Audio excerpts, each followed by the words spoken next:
What's up, guys? Welcome back to Esk8Exchange, show where we talk about MBoards, electric skateboards, really just the e-skate industry as a whole, or what? Anyways, yeah, it doesn't matter. Hopefully, it's been a while. It's been a minute. Hopefully, y'all had a great 4th of July weekend. We haven't had a show in damn near a month. We've got Rosie here she's our live studio audience today, so is what it is. We got Maddie behind camera producing the show. Thank you. And then today we've changed the cast up a bit. We've got Joe here. Yep. Joe. Welcome, and Joe. Jacob. Hey, everybody. Hell yeah. How's it going, guys? Yeah. It's been a minute since we've had Joe on. Joe came on, hot minute ago. It was last year, maybe May. Yeah. Yeah. Yeah. So when what we're was all that for? What were you here? You were here for something, I thought. Probably a skate. Yeah. Yeah. Yeah, it was some sort of event or You've done 40 shows group. in between there. I kind of. Yeah, I forgot. Yeah, so quick thing though. Joe, you're part of the Skatepark Hero competition. Why don't you plug yourself really quick? Let's get right out of the way. Get our viewers to vote for you so you can try to win and meet Tony Hawk. Yeah, so basically in May, I saw this thing on Instagram and it said, meet Tony Hawk and win 10K. Like, sick. Cool. That sounds fun. Yeah. That signed me up. And then that was 2 months ago. And made it through like the preliminaries. It was like 165 people. Went to the wild card. Went through the quarterfinals. And this morning I found out that I made it to the semifinals. Hell yeah. So how many total people are left now? Dude, I have no clue. Okay. We've been trying to guess this whole time, and I feel like the whole time we've probably been off by thousands. I mean, I imagine there was like 5,000 entries in the beginning or something crazy, I'm sure. Well, there was 165 people in my group. I don't know how many other groups there were, but that group got moved down to 8 people. And so I did the math with a buddy last night, and we came up with about 40,000 people that started this competition. Wow. 165 people in each round. Then it went to the quarterfinals, which was 8 people. And then now it's 8 people in the semifinals, and it's probably going to be 8 in the finals. So wow. So anyway, if everybody here watching this show can just go to the link, pause the show really quick, go to the link in the description, cast your free vote. Please. Yep. And then you can also, you don't have to do this, but you can also kind of buy votes by donating money to their charity, which do we know what that's for? It's the Tony Hawk Foundation. Okay. So basically what it is with this competition, people can donate, and that money goes to building skate parks for people that don't have them in their areas, and they're building them all over. That's cool. So, I mean, it is going to a good foundation. Yeah. And I was talking to a buddy last night, and he was like, dude, you're part of this awesome foundation now. You have raised money. Your people that have donated have raised money for this foundation. And I don't know exactly the number amount, but it's quite a bit. Yeah. So imagine if we can get an e-skater all the way to the end of this. I know. And the skate parks, I mean, they're always going to be like be? trick parks, but maybe, the idea of pump tracks or something start to make a bigger comeback. I don't know. Those are fun on Esk8. Yeah. How hilarious would it be if we could get an e-skater to win the whole competition? You know how pissed everybody would be? It'd be so awesome. We could do it because I feel like there's enough people. Community. Enough people will watch this. Enough people will share it. It'll keep spreading like wildfire. But this is the start. So today's Saturday. So today's the start. We have a week and a half left. It ends on the 13th. Get you into the finals, right? On the 13th. Yep. So we have 6 days. Yep. So 5 days. And then at that point, we'll know whether or not you're in the finals, and then we have another week after that. Yep, and it ends on the 20th. Yep. Okay, cool. So there's 3 ways to vote. You can go in, you can verify on Facebook.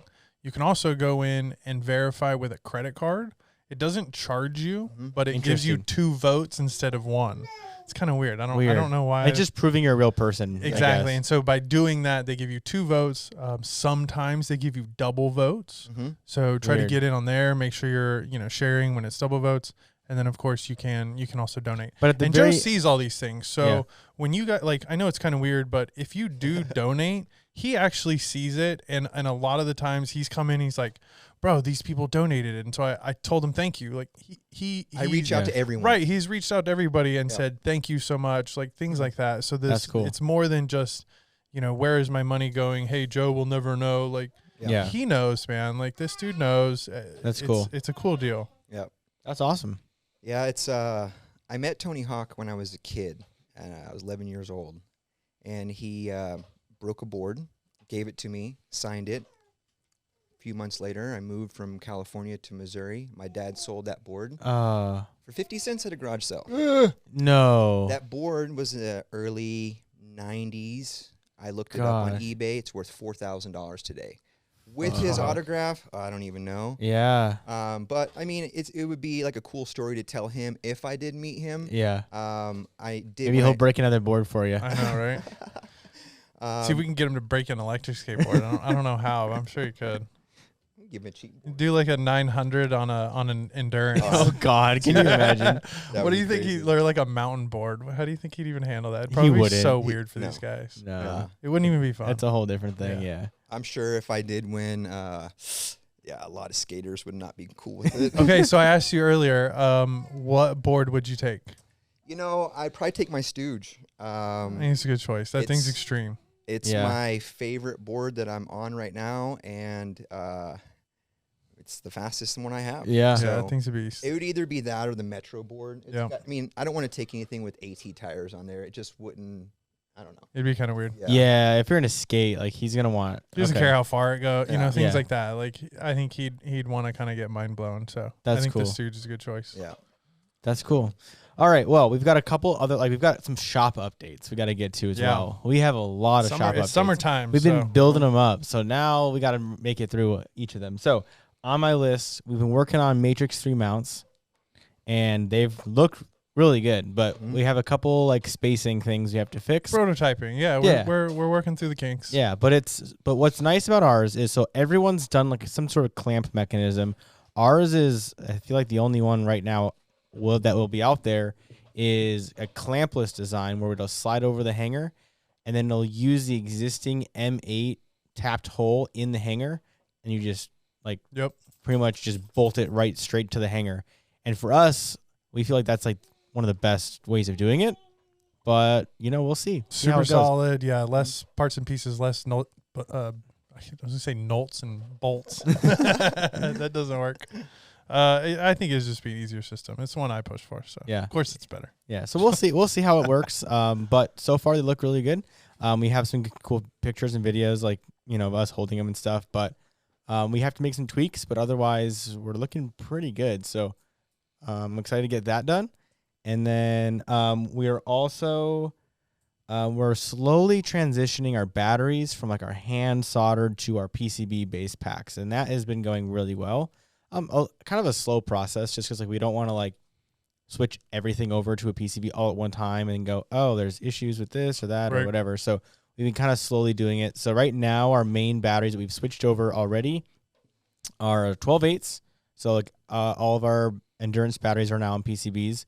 Our 12/4s, and we also released a new kind of version of our 12/8 where instead of an offset, it's a true double stack. So it'll fit in like the octopus enclosure and a few other enclosures a little bit better than the offset one. The offset one is just like a little bit wider. A little wider, but it's a little shallower. But it's thinner. Would that be the right word? Yeah, thinner. Thinner, I guess. But most people don't have a thickness issue; they have a width issue. Right. So anyway, the true double stack will fit better for them. So anyways, now we have both of those versions on our website, which is cool. And then the next version we're working on is our 10.2. So I feel like after getting our most popular pack done, now we want to go through and do all of our almost lower budget packs now, because they're so cheap to buy them that it takes almost the same amount of time to build a 10.2 than it would take to build like a 10.4. And anyway, so it'll just hopefully help the production side of things go a little bit quicker. We have to test that now. I have a 10.2 prototype done, but we have to get it in a board, ride it, make sure it works. Like it will work. We don't even know what to put. I haven't ridden on a 10.2 in forever. I know. Right? All right, that's what I think we're gonna end up doing is just throwing it in it'll be a giant hollow board with like a tiny little battery that's like the size of an iPad, not even like a little airplane. Yeah, it's tiny, but it's still not even airplane, right? Because it's still not. Capacity. So that's the thing. What would be the capacity? Is that 2? I think it's Oh, for this one, it's like 216 watt hours or something right, like that. Or maybe it's even. It's I still just wonder, like, could you just slide that by them though? Would they even for freaking sure. know? People do it all the time. They just change the labels. Yeah. I'm not saying you should do that, but people do. I got a buddy that flies to Hawaii and he takes his boosted, and he has a boosted mini and he just takes it with him. Like, so now, albeit his kind of looks like you could almost sneak a hub motor on there a little easier, but I mean, once it goes to X-ray, they're gonna see what it is. Oh yeah, for sure. So the funny thing about like airplane safe is we were just so beyond any packs that can ever be airplane safe anymore, because each individual cell, the capacities are just so high now that it's like you'd need like a 10S 1P or something stupid, because it's like equivalent to like what a 10.2 or 10.3 used to be 5 years ago. Like, so it's like, unfortunately the battery technology has grown a lot, but like the limits on what we can bring on an airplane has not changed at all. Yeah. So unfortunately, like the days of travel friendly batteries, I feel like are kind of over, unless we kind of change that unless the rules regulation, change, right? Which, I mean, who knows? Or it's all modular, which is just a or you have to do modular packs, which just bring a whole other. Hoyt did that, right? Hoyt did a. I don't know if they still I want to say it's like a triple. I want to say it was like I don't know exactly how they oriented it, but I believe it used to be like a 12.4 or something along those lines, and each one was. I can't even remember. I can't remember if it was like 12S1 packs, and there was like 3 of them to make a 12.3 or something, or if it was like a though with travel. Yeah, I don't remember, or it was like a 4S. Maybe somebody watching has one. If you're watching and you have one, they had these cool like little like metal enclosures that all had like they daisy chained them together. They're cool, but they're a pain in the ass. Like I imagine it'd be quite a pain in the ass to build those, and then also just increased cost with those to the consumer. So it's just like, what's the value of it? Yeah, but I mean, I guess if you can travel with your board one time versus shipping it, then I mean, it's probably paid for. Exactly. So we'll definitely have to look into like something like that for the future. But again, those packs have to get so small to be travel friendly that we'd have to have a dozen of them to hook them all together, and it would just be kind of a nightmare to assemble that. I think it'd be a cool, sort of side business, if you call it a business, but to provide a more secure way for people to ship their boards. Yeah. Like for golf clubs, it's always been they've ship sticks, right? Yeah. So you say, all right, well, I want to pay you $180 to ship my shit. And you just assume that it's still going to get there, safe, but I think they offer a higher level of insurance. They have guarantees that your stuff won't break. I just don't know how much what could you do to guarantee, Yeah, I don't know. Because, I feel like my immediate reaction would be, well, let's get everyone's boards in cases instead of boxes. A UPS can lose a case, too. They could easily lose a case. So and actually, it draws a lot of attention to it. So sometimes they're not lost. They're quite literally stolen. And that makes it a 70-pound case. Yeah. It's also expensive. A lot easier to determine the break of a golf club than an electric skateboard. True. Yeah. Yeah, that's true.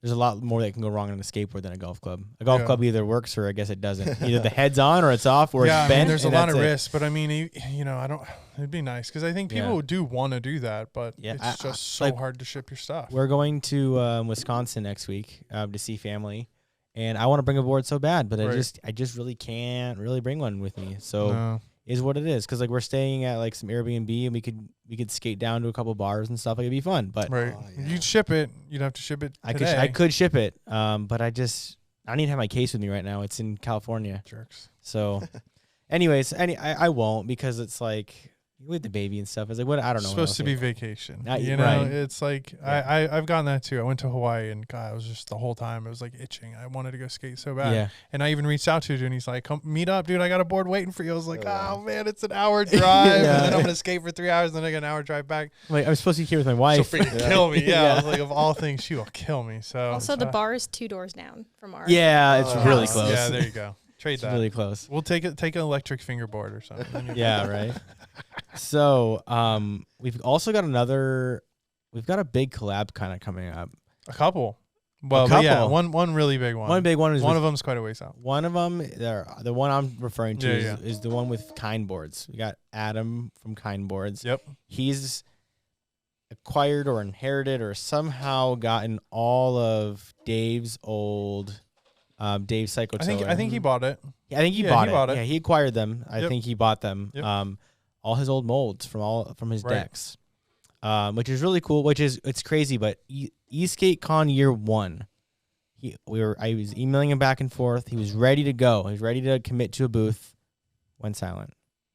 Didn't know why. Didn't know if he got busy. Now, I mean, hindsight 2020, didn't realize he was very, very sick. Right. Ended up passing away. And I'm emailing him like, "What's up, dude? Like, Right. why aren't you answering me?" Kind of deal. Like, anyway, terrible, tragic story. He was very, very, tight with the community. His decks were loved by a lot of people. So it's really cool to see Adam kind of try to revive these decks and make them available for sale again because, they're super popular, but no one can buy them, obviously. Right. So now he's got these molds. He's working on decks. He's working a new mold. So he's kind of add his own take on. Sorry, I got distracted. Rosalind is like over there throwing shit. Anyways, he's gonna add his own decks to the mix. So it's like he's trying to like revive this brand, and it's pretty cool. So he's working on that. He'll be sending us decks very soon to list on our website, and he's also making us some decks for a couple boards we'll be doing. So that's fun. So that's cool. So for him, I mean, it's a new business, right? Yep. And so there's always two sides to everything. Is one, he's got the manufacturing side of it, and then two, he's got to run the actual business. Right. We know on a daily basis how parts move. We have a great website that people will flock to, and we have systems for offering fulfillment. So I have a lot of respect for a dude like him who wants to keep a company going. We've done this twice, with companies that have proven themselves, but we didn't want to see the name. We didn't want to see the brands go away. So, for him to be able to do this, albeit he changes the name, but I mean, that's more just out of respect. Like, that's totally fine. I think so. So now we'll be able to offer full builds, but also handle, his retail stuff. So there's no crazy markups. Like, these are the same prices he's going to charge. It's no different. You can get it from us. You can get it from him. Advantage when you come to us is that maybe you need a set of trucks or you need some random stuff with it. Yep. Ship it all together. Yeah. Ship it all together. I will promise you, and we'll get Adam on, but he doesn't care if you buy it from us or buy it from him. Yeah. Like it's he just wants to make decks. Yeah. He just wants to keep making decks, and that's what we want to keep doing. So So that's cool. I'm really looking forward to that. That's new. And it's turning out really nice. Yeah, they are. We keep getting cool sent some samples, and they're getting better and better as they show up. Mm-hmm. So he's really dialing in his manufacturing process. So that's really cool. Okay, I got a big one, guys. We got a new machine on order. We got another CNC machine on its way, dude. Another one. And it's so much bigger. It's so much bigger. We got it's a Haas VF2 SS, and it is. Let's try to give it an example. I can make 4 motor mounts in my current machine at once. So they're only.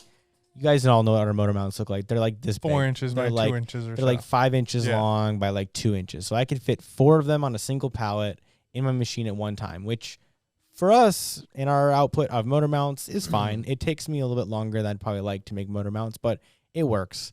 The new machine, I don't know 100% how many I could fit in there, but the table size tells me I should be able to put like 25 of them in there at once. Dude. It's a lot more. It's a significantly amount more.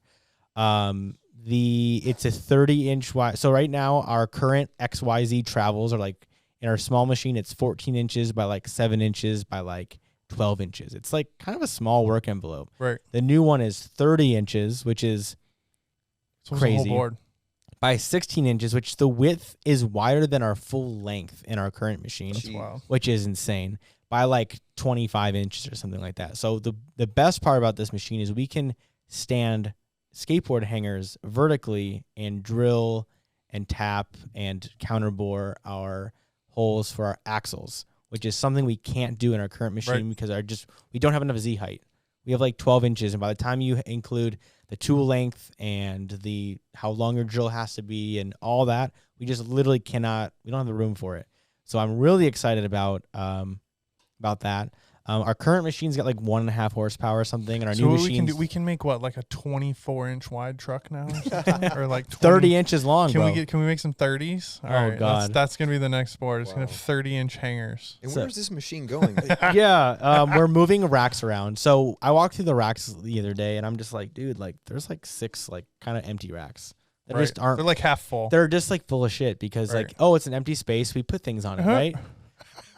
God, so we're gonna go through our racks. We're going to our racks are like 6 feet tall, and there's like 5 shelves in them. what we've been starting to do is take the shelves out of the shelving units and combine shelves. So there's like 8 or 9 shelves in one unit instead of 5.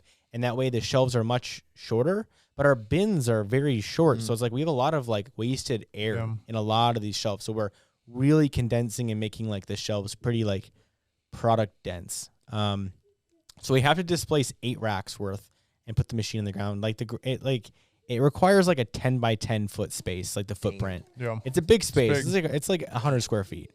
But that's not all machine. That's just like the space that it needs. Yeah, that's the space that it needs. So sometimes like there's a bunch of cabinet doors in the back that need to swing open. So technically, which those cabinets do not need to open very much at all. So once the machine's there, we could put racks in front of that cabinet. And then if we ever did have to do maintenance or service, we would have to move the racks to get access to that door. Not a huge deal. We'd have to just move a few things around. So we have to displace 8 racks, which I don't think will be a problem at all. Yeah. But it's going right kind of in the back. So I'll have like an ultimate machining like cell kind of going on back there, which is pretty cool. So I have a lot of plans. Like our current machine is 1.5 horsepower. The new one is 30. So it doesn't even like.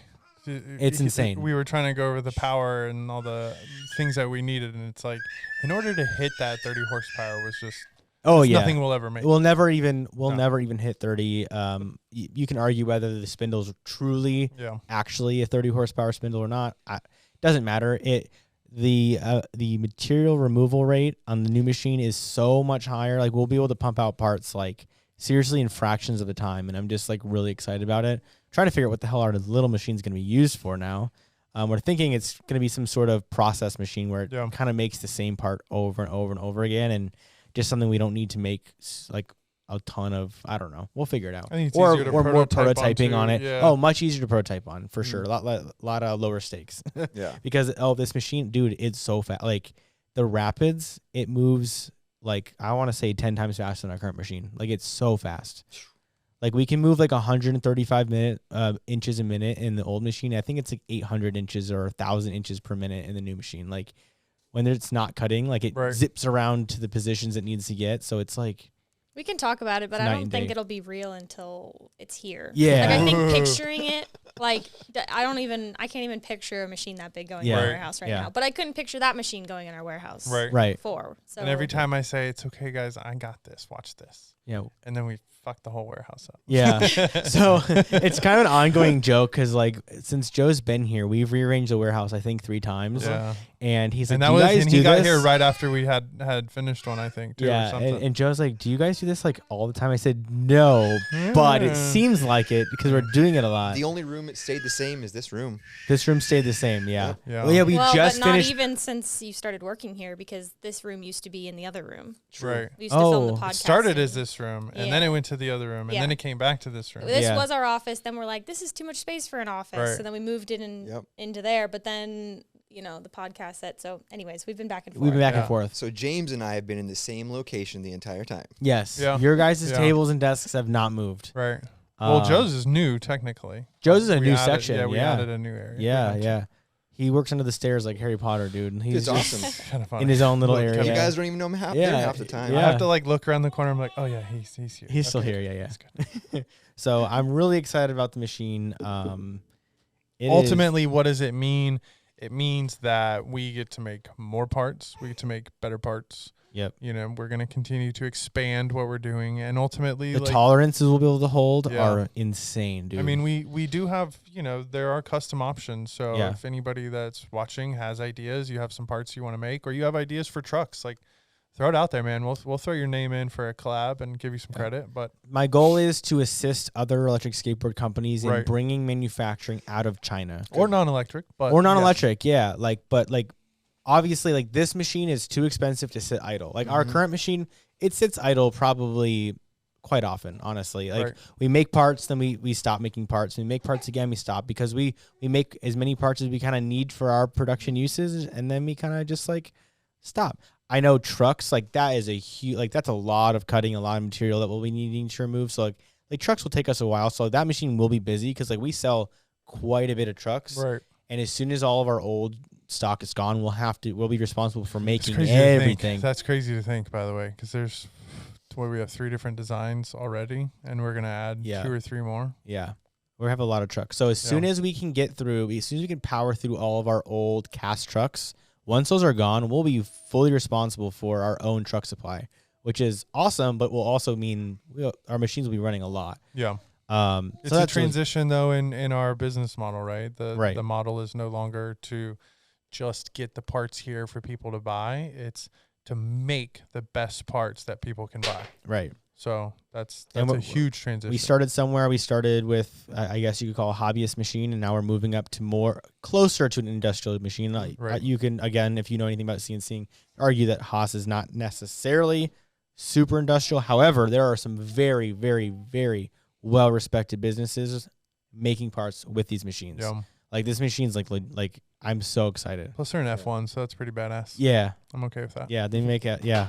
Maybe we'll get some tickets. Maybe we get tickets out of that? Yeah, no way. Why not? I'll rep a flag. Or yeah, something. right. They're coming here. I know, dude. It'd be really cool. But jerks. I'm really excited. We still have a lot to do to get the machine here.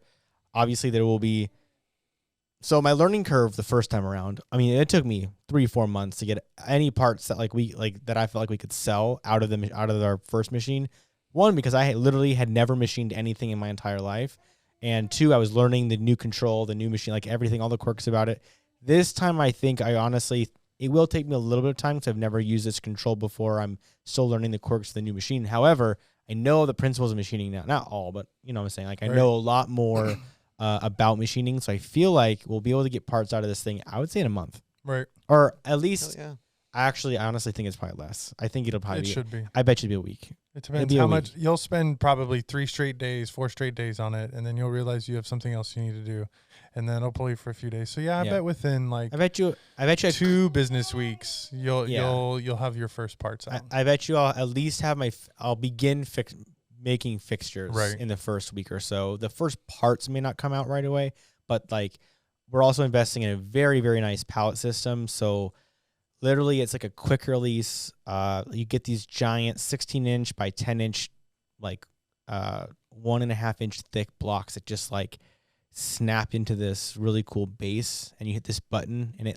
sucks it down onto this. Sounds also scientific. Yeah, dude, I'm doing great. It's the best way to explain it ever. But it holds this pallet, and then you can put as many parts as you can fit on it. Right. And then you can just quick release it, hit go again, quick release it, hit go again. So that way, while the machine's running, you could sit there and load all the parts into the pallet. So literally you can get it where it takes sub 10 seconds to change the pallet over and hit start. And so the machine is constantly cutting, and you're not it's not sitting there idle while you dick around with parts inside the machine. It's constantly running. So that's the goal, is to get all of that ready to roll. Dude, if that machine comes in on a Thursday, he's going to be here on a Saturday and Sunday working on it. Yeah, well, it's coming to show us on Monday. It's coming in on the 19th is the day that it's coming. It's coming on the 19th at between 7 and 9 a.m. So I will be here early on Wednesday. Tuesday we have to move we have to literally. So anyways, if you guys buy anything on that week, Tuesday, maybe a all slow. Of the racks I have to get moved out of the way so we can get the machine in, and we'll move the racks back. So it's kind of a pain in my ass, but pain in all of our asses, really. Yeah, it's gonna be a fun day. Be a little maybe it takes us a day or 2 extra to get some stuff out, but it's not the end of the world. It'll be okay, but we do have to move a lot of racks around to just get, because we need to clear a 90-inch clearance to get to push the machine down into our warehouse, and our warehouse is quite full. So we're gonna make Mike sweat because it's gonna be hot in there too. Yeah, I know one thing you guys didn't talk about. This is non-Esk8 related. Okay, but the Golden Knights. Yeah, dude. Last podcast episode, I said I hope we win the Stanley Cup, and guess what? We did win the Stanley Cup. Las Vegas, dude. Hell yes, yeah. you did. It's awesome. So and that parade and just the community of Vegas came Isn't out it wild? to support their team, dude, is awesome. It's awesome. It was one of the best nights ever. It was so cool. The support that team gets from the city is awesome. For years, right? You can't have sports in Vegas. Nothing is gonna make it. If you do it right, like they did it, the respect that they've had for the community, you've never seen ever. I can't find it where they're ever in the news for anything negative. They're not doing stupid stuff. You know, you hear stories, but it's like, haha, you laugh because you hear that one of your favorite players was at the bar that's right down the corner from you, and you're like, what the hell were you doing at that bar? Yeah. But he just wanted to go grab a few beers. Yeah. And it's like, it's in a town like Vegas, you can go anywhere you want. There are no, you know, there's no like yuppie areas where everybody hangs out. You never know who you run into in this town. So it's cool. Super cool. Like, I just wish the rest of the teams follow suit. Yeah. Hopefully they're all watching this podcast. Oh yeah. We know they are. Fucking dicks. So no, it's been pretty awesome. So so I'm finally making a personal board. I don't know if I've talked about this on podcast yet. You haven't. I never have a personal board. I'm constantly writing whatever we're testing or a shop board, or I never have a board that's mine. So now I'm making a fully custom like Golden Knights board, a Golden Knights Endurance. So I'm CNCing my own trucks. I'll be CNCing my own like hubs, and I'm gonna get them all anodized like a really cool bronzy gold color. Who's gonna build that board for you? I think we should let him build probably most of it on his own. Probably me. I'll probably build most. I'm gonna make a video about it. I think I'll make a whole build video. We need to get like gold hardware, and we need to. Really, I'm gonna get titanium as much as I can get that makes sense. Titanium, anodized titanium bolts that are the right color. So yeah, like that's. And I'm gonna get custom grip tape, custom like everything. We could dye some tires. I know. Maybe I can get white wall tires and like dye them or something. I don't know how that would work. Yeah, that does work. Yeah, I got some. So maybe I'll do that, or I don't know. But anyways, I'm excited about that. But yeah, I'll probably build that one just because I'll be making a full like build video and like behind the scenes of making all the different components and all that. But yeah, you can build all the other endurances. I think we let him build it though. Yeah, we'll let him build it. I'm sure I'll need help. I'll ask for help, or I'm sure someone's gonna want to do something on it, and I'll try to include everybody. But like, hey Joe, what do you do here? Yeah, he'll how do you usually do it? Yeah, backwards. You know, he'll put the tread different and be like, "Come on, bro, what are you doing? What are you?" I'll let Jacob install my drivetrain because I hate doing that. Oh man. So okay, while we're on this topic, how many endurances have you built now? I mean, you built them all, really. Yeah, pretty much. There's 60 plus on the wall, 7 or 68 that have sold, and then we have 6 or 7 on the wall. So like 75. That's plus awesome. A couple that have been back for new decks. Yeah, dude. Yeah. Okay, I don't know what it is. I think we've had 3. We covered it on the last. Yeah, we've had like 3 separate endurance owners get hit by cars. I'm like, I don't know if it's just like a coincidence or what. Are you guys okay? Yeah, I mean, everyone's been fine. You're able to ride so long, you're delirious by the end of it. And you just can't even handle it. Yeah, you just run me over. Change the name to Delirious then. It's wild. No, I don't know. That is scary. I mean, I would think it happens because somebody crashes before, and the board usually does like a runaway. So like Tiny had a little accident this last Wednesday night, and she fell, and in turn she was kind of hurt, but the board goes and takes off, you know, and like smokes a bike and does all these things. So shit. I can see like, you know, where maybe something like that happens, but God forbid you're actually on it and somebody runs it over. That is scary. That is scary. We had a cop blow through the bike group last night or 2 nights ago. We were on like Commerce, right? So it's a 1-way, 2-lane, and you have a bike lane on the right. And we heard the dude throw his lights on, and we had filled the entire road. So you're talking a half a mile long of people, right, on bikes. And we're taking up 2 lanes, including the curbs, things like that. This dude blows through legit 55 miles an hour. It was scary. I was barely out of the left lane when he passed me. That like people were clearing out as he's flying through. It was wild, dude. Absolutely. There must have been some shit going down. People tried to like chase him to like run the cop car down because they were like pissed off how close he was getting to people. That was dangerous. Wow. Should have got his name. I didn't though. I didn't. All right. How much time have we been talking? Long enough. Getting long enough. All right. Well, I feel like we had a lot of updates, man. This is kind of an update episode. You know, we didn't have a lot of no games today. No games. We wanted to make sure everybody knew about the competition.